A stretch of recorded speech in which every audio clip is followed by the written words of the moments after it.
Let's talk about logo design costs.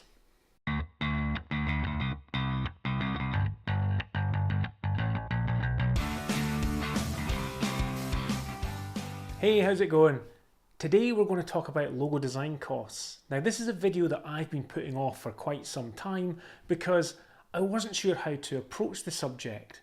There are so many different elements that can make up the cost to a logo design.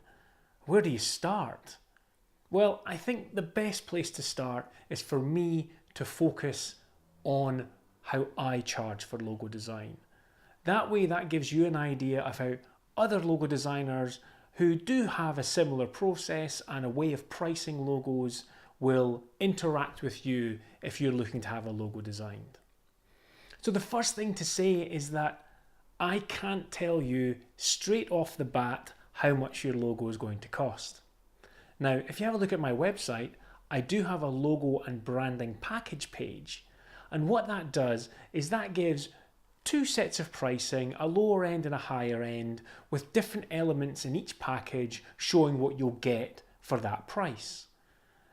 Now, if you came to me for a logo design, you may not necessarily pay the prices that are in those packages because you may need different elements than what I have listed. You may need more, you may need less. One of the packages there though does specify the minimum amount of things that I believe you require for a successful logo design. The other one has a few more added elements that someone may require if they want to take their branding just a little bit step further. But that's still not going to be specific enough for you. Let's say, for example, you're a startup company. So you have no previous branding, everything is starting from a clean slate. That's actually pretty good because what we can do is we can have a chat. I'll find out a bit more about you, about the product and service that you're looking to start. We can look at your industry, do a bit of research into what your competitors are doing, and also look at your target audience and find out who they are. What do they like? Where do they hang out? Those types of things. That will dictate the path that we take for your brand identity and your logo. Now that all seems pretty straightforward, and really it is, but you will have different requirements than, say, someone else who's in an entirely different industry, or they may be in the same industry but have a different mindset in the size of business that they want to grow. So they'll have different brand assets that they require from a designer, which means differing amounts of time involved, which will equate to a different budget at the end of the day. So let's move from a startup to someone who's rebranding. They've already got their business, they've been operating for a couple of years already, and they've found that they now have a really strong identity and they know where they're going. They know what their customers want. It's maybe changed a little bit from when they started the business, because that's generally what happens. You'll start your business and you'll be all passionate and you know what you want to do, you know what you want to sell, and you know the message that you want to give. But after a couple of years, that's when you find out that really the customers are in control of your brand. They're the ones that dictate what they want, and you need to provide it to them. So it doesn't mean that your product or service is wrong. It just means that you maybe need to change your message to attract the audience that you want and the custom that you want to get. The difference between a startup and a rebrand though is that you will already have developed some brand assets. You'll have marketing materials, you'll have a website, you may have vehicles, you'll have all sorts of things that have your logo on them.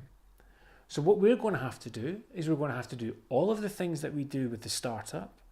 We would maybe need to also include some focus groups to speak to your current customers, find out what they like and they don't like, so we can take all of that information into the rebrand and create something which is more fitting.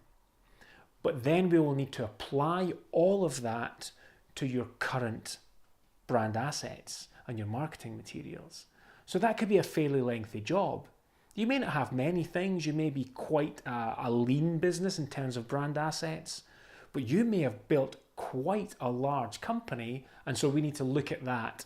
And if you take that into consideration compared to a startup, that's a lot more work and a lot more effort for me as the designer to take all of those brand assets and put your new brand identity to them.